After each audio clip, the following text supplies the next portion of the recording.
Arestado ang dalawang bodyguard na puwersahan umanong nagnakaw ng mga baril at lisensya nito sa kanila ring kapwa bodyguard.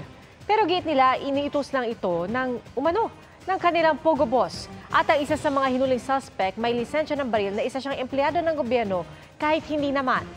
Nakatutok si Jonathan Andal. Armado ng baril, inakyat ng mga operatiba ng CIDG ang barracks na ito ng mga umano'y bodyguard ng pogo boss na Chinese.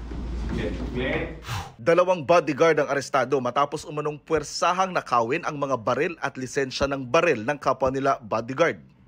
Sabi raw ng mga sospek sa pulisya, inutusan lang sila ng boss nilang Chinese na kunin ang mga armas ng kapwa nila closed-in security para raw ibigay sa ibang tao. Pumalag raw ang kapwa nila bodyguard dahil baka raw magamit ito sa masama, lalo't nakapangalan sa kanila ang mga armas.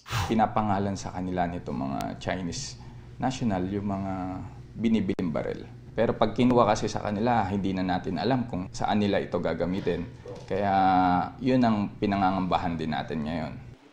Pero dahil pumalag daw noon ang biktimang bodyguard, binugbog at kinulong umano ito saglit sa barracks bago nakatakas at nakapagsumbong sa pulisya. Lumabas sa investigasyon ng CIDG na may taong gobyerno umano ang tumutulong sa mga Chino na maglipat ng pangalan ng mga lisensya ng baril ng mabilis at walang aberya. Isa nga sa mga arestadong sospek, may lisensya ng baril na nakalagay na isa siyang empleyado ng gobyerno kahit hindi naman. Inaalam na raw ng CIDG kung sino ang sinasabing kasabwat ng mga ito sa gobyerno, lalo't ilan daw sa mga bodyguard na mga pogo boss ay dating miyembro ng uniformadong hanay. Base sa research namin, marami silang kasama, mayroong mga retired na sa PNP, AFP, pero meron din mga pure na civilian lang.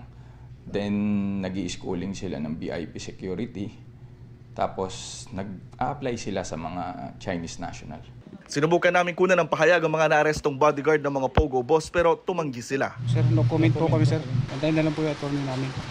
Para sa GMA Integrated News, Jonathan Andal, nakatutok 24 oras. Mga kapuso, patuloy na tumutok sa mga balita. Mag-subscribe sa GMA Integrated News sa YouTube. Sa mga kapuso abroad, samahan nyo kami sa GMA Pinoy TV at www.gmanews.tv.